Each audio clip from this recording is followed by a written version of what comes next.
We're going to be tying up a realistic inchworm that's sure to catch you some fish. To start, we'll secure some olive thread to our hook shank, snapping your excess free and wrapping our thread backwards, slightly into the bend of our hook.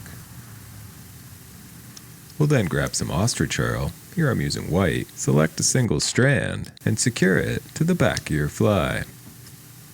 With this complete, we'll grab some green foam, here I'm using loco foam, cut out a small piece, wide enough that we can double it over. To do so, we'll grab some super glue, add some to the middle, and fold it over the center line. Super glue it together, evening out the excess,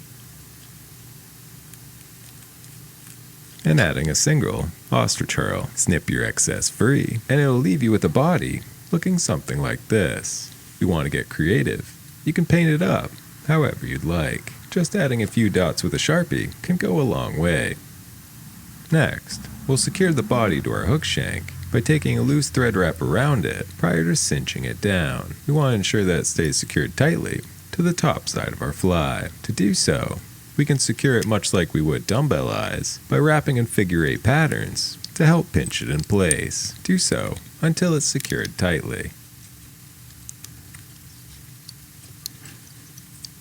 At which point, we'll grab our ostrich herl and take a few wraps around it to give our attachment points a little more character and cover up our thread wraps.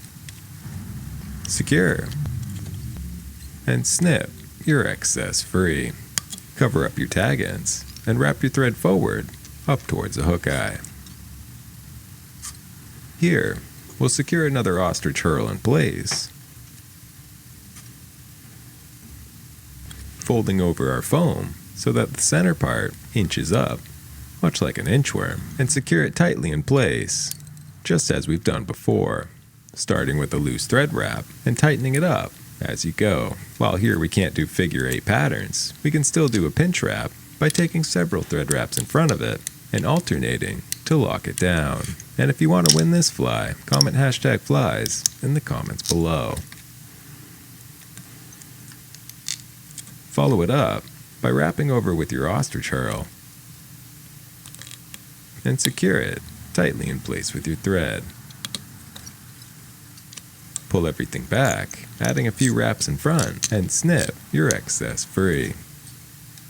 Whip finish to hold it all in place, and this is a fairly easy yet fun pattern to tie, and it might surprise you just how much fish like these. Fish it in a smaller stream with lots of overhanging branches, or as I do, closely up against the bank where brook trout are sitting under an undercut. It's an easy pattern to tie, and you can get creative and make whatever you like. So thank you for watching.